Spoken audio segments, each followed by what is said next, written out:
Dodo.你别笑， Sen kütken külle kemeye batırdı ha? Voy, jimib ketgan shu ansirab qoldim. Ensirep kaldın da.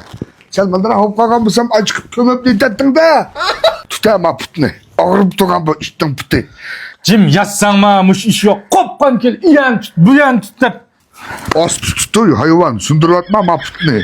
Katıgıdın emez bu. Xotin apamni deb qasddan qilyapsan, ha? Ya şu teslimi oturman bu. Ölüp kalmadığının hoşu sağ oldu. Ve başkalarımca ataları çok şeylerde, çok doktorxalarda tişan kıldık ya. Tiyshang emas, tiyjan. Hadi ne miyeceğim bozmasın? Men seni to'qson apirib qar qo'ynoq poqqa ko'mdim-ku. Vay işte poka kümüş koğun tıkıp atkına beni apırıp. Ay kozumu tuğulaymadı. Közüm kümsündeki pekerezni. Turpang apirib qumga tush desam, unimiding. Nime? Moncuk düşünsem bunu mu don? Hem de pırap gitmen de hemen. Kişi vaktinde poksuzluğunu adalap çok koysam. Hem de ben de çeni atamsa. Ey dodo, men seni g'amingni yeyapman, ha? Ya şu sen karaksı oldu mu lan nenim ne vatkını?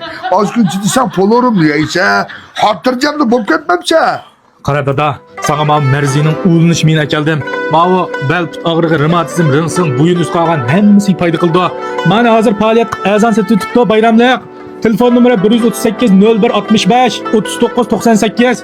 Hava issamasini aydın qo'lga birib, tuzlu qarshang ko'mima. Bozulmuş şu şavçanın kendini açık kömbetsen beni.